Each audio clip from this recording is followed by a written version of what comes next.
Good day, everyone. This is Annabel Aspulinag, and I will be discussing the identifying similarities and differences under the instructional strategies.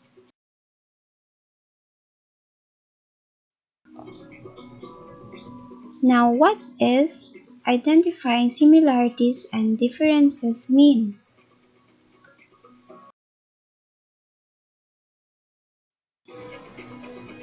Identifying similarities and differences.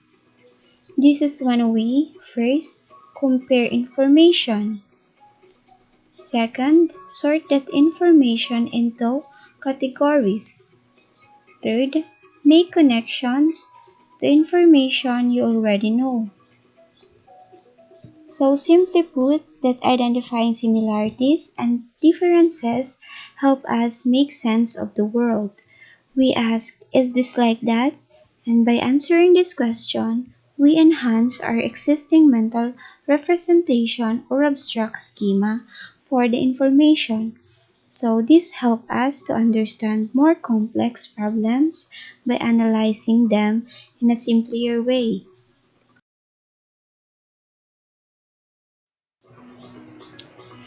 Now, why is it important?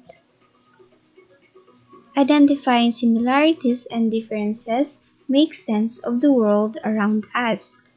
Also, teaching students how to identify similarities and differences is a worthwhile use of instructional time.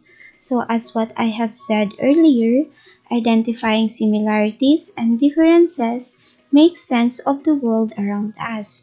Also, it leads to deeper student understanding of the content. Students make connections with old knowledge to new knowledge.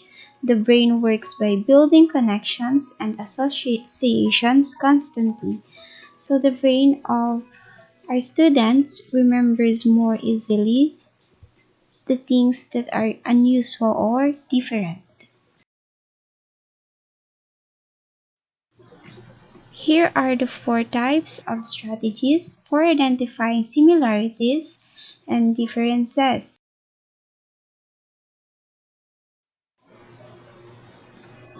First, we have comparing. So this is the process of identifying similarities between or among things or ideas.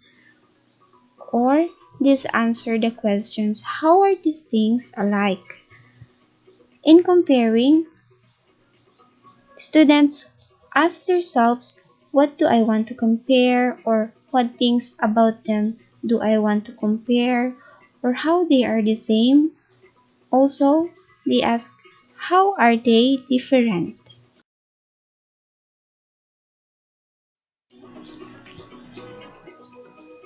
The second one, we have the classifying.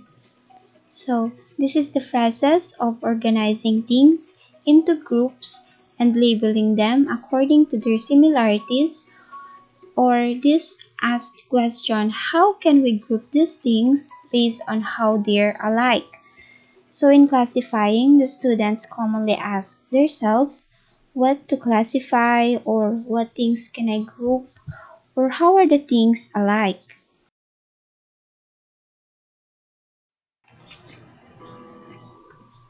The third one, we have the creating metaphors.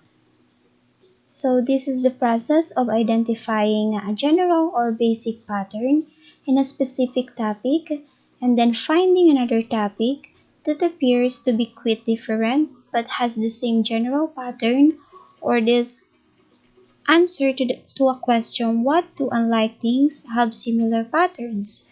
In other words, two items that are connected by an abstract or non-literal relationship. Note that similes connect two things using the words alike or as.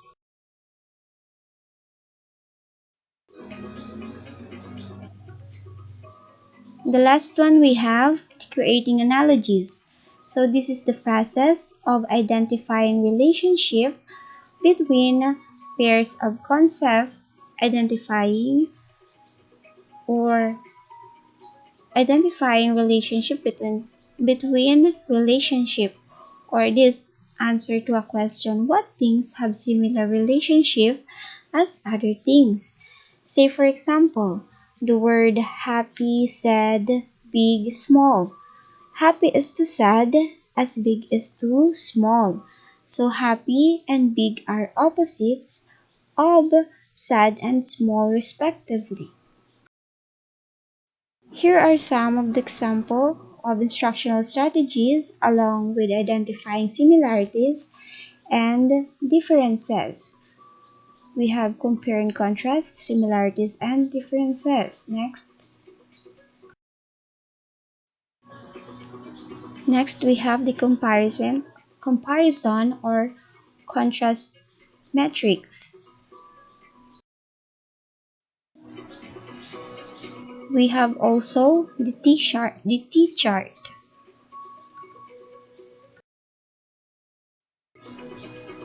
And we have also the Venn diagram.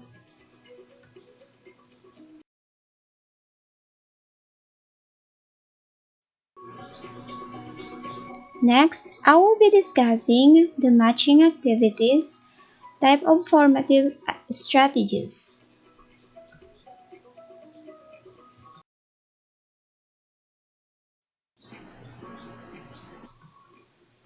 Matching activities is when you have a picture or letter or number and you have hunt and find one that is exactly the same and put them near one another to make a pair or a match.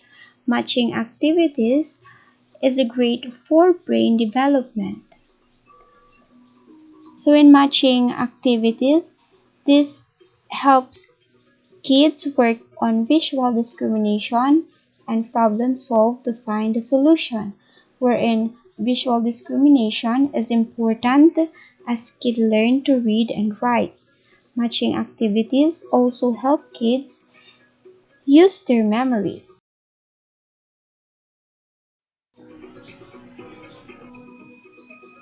Now, why it is important?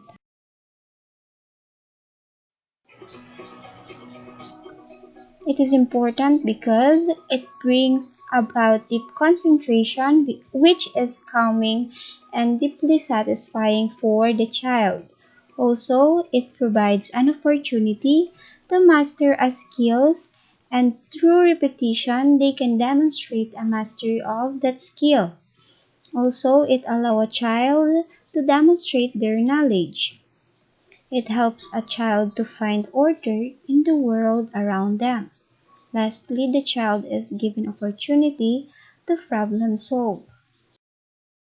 So here are some of the examples of matching activities.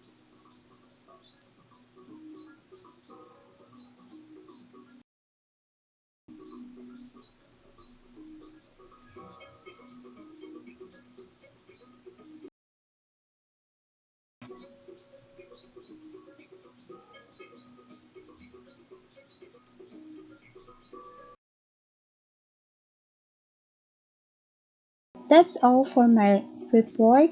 Thank you for listening.